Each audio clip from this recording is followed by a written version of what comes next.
o tempo do Natal, já que os primeiros cristãos, quando começaram a celebrar o Natal, sobretudo os que conviveram com os apóstolos, tinham um apreço muito grande por essa data, a ponto dela ser celebrada até durante 8 dias após o dia 25. Era o período chamado de oitava do Natal, que quer dizer, então, 8 dias após o Natal. Então, as comunidades ainda com muita animação, pelo período de 8 dias, celebravam o Natal do Senhor. Na liturgia da nossa igreja ainda acontece isso, né? Esta semana é conhecida como Semana da Oitava do Natal. Às vezes a gente ouvir isso, né? Que não soe estranho, né? Quer dizer, 8 dias depois do Natal. Por isso a celebração da oitava do Natal. Mas, no dia 28 de dezembro, a liturgia também nos traz a memória dos chamados Santos Inocentes. Sabemos que a história da salvação é feita de muitos episódios, muitos acontecimentos, e alguns até carregados de uma certa tristeza e violência, né? Não da parte de Deus, mas na maioria das vezes da parte dos homens que não foram capazes de acolher a vontade de Deus. Trata-se, portanto, do episódio que nós acabamos de ouvir, que ele é um dos exemplos, né? O episódio triste de violência que culminou com a morte de crianças inocentes. Quando Herodes recebe a notícia de que o rei dos judeus acabara de nascer, fica alarmado. Já pensa no seu poder sendo ele rei, se nasceu outro, claro, se sente ameaçado. Mas depois nós vimos durante a missão a vida de Jesus, nem de longe Jesus representou uma ameaça ou algum perigo a Herodes ou para qualquer outros reis do seu tempo, né? Porque esta não era a missão de Jesus. Ele não veio para ameaçar o poder de ninguém, muito pelo contrário, como ele diz, ele veio para se colocar a serviço, né? Se nós olhamos na história da humanidade, qual rei que disse que veio para servir? Se nós olhamos na história da humanidade, qual rei que se abaixou, derramou água numa bacia e lavou os pés dos seus amigos? Né? Somente nosso Rei Jesus.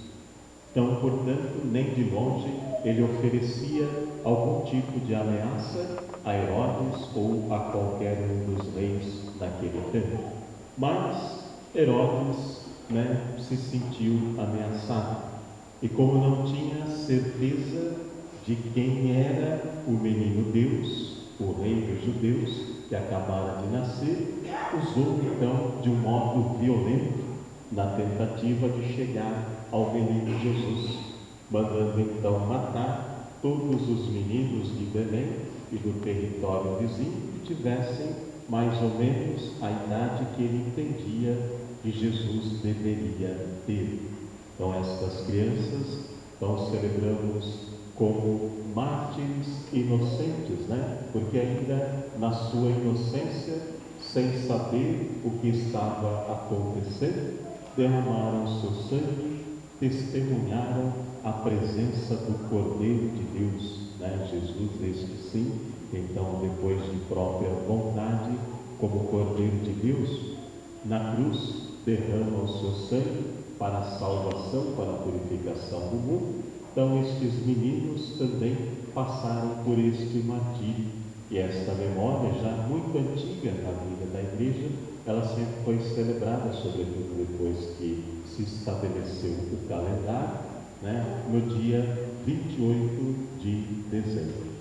Né? Então é um dia também, como eu disse, para nós refletirmos, né, a história da salvação, ela é feita de acontece, com grandes feitos, pessoas que dão grande demonstração de fé, de confiança em Deus, mas também feita de episódios como esses, onde crianças tiveram a sua vida ceifada porque alguém se sentiu ameaçado, É triste o ser humano chegar a este ponto, de tirar a vida de crianças porque sente o seu poder ameaçado.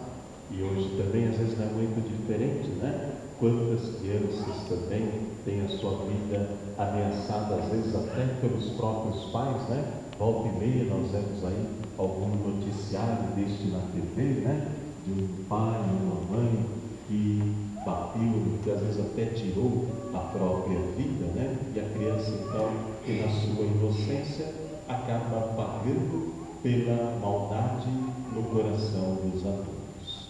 Então, por isso, irmãos e irmãs, que nós precisamos deixar que o nosso coração se encha da luz de Deus, Porque quando nós vemos, é muito claro isso para nós, Alguém que pratica uma maldade contra um ser humano, contra uma criança, principalmente contra uma criança, é porque não tem Deus no coração, Porque quem é cheio de Deus, a palavra, por exemplo, a palavra entusiasmado significa cheio de Deus, E quem é cheio de Deus, claro, não atenta contra a vida das pessoas, muito menos de uma criança, E nós olhamos a vida de Herodes, infelizmente, era um homem vazio da presença de Deus, por isso fez o que fez.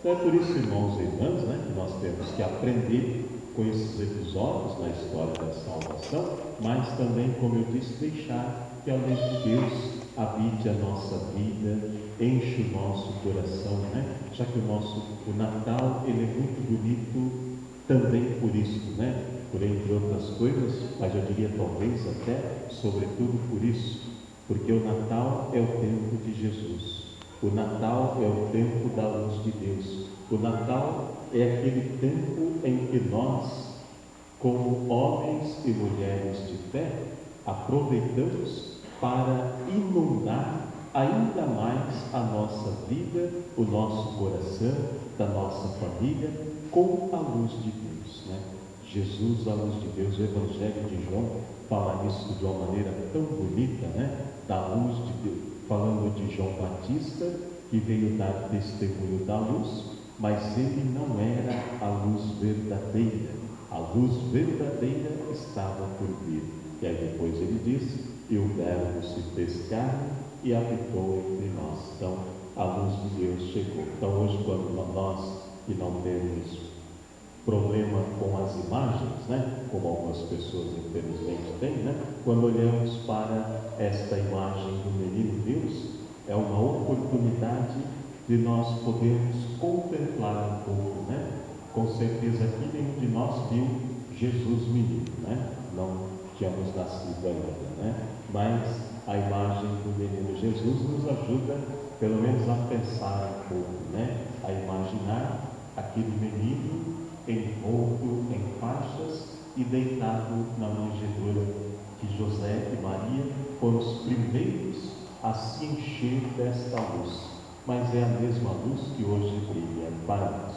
Então, queridos irmãos e irmãs, então agradecendo a Deus por este último dia 28 do ano de 2011, quero também agradecer aqueles devotos e devotas que estiveram conosco, durante o ano de 2011, vindo a esta paróquia a cada dia 28. Então, que vocês, suas famílias, em meu nome, em nome do diácono José Maria, que trabalha aqui com a gente, as pessoas, as diversas equipes de trabalho aqui da nossa paróquia, nós queremos desejar, assim, a cada devoto, a cada devota, ainda no Santo Natal, porque nós estamos na oitava do Natal, e pedir a Deus que a luz deste menino que nós recebemos no Natal, que ela possa brilhar em suas vidas a cada dia do ano novo. No instante de silêncio, guardemos no nosso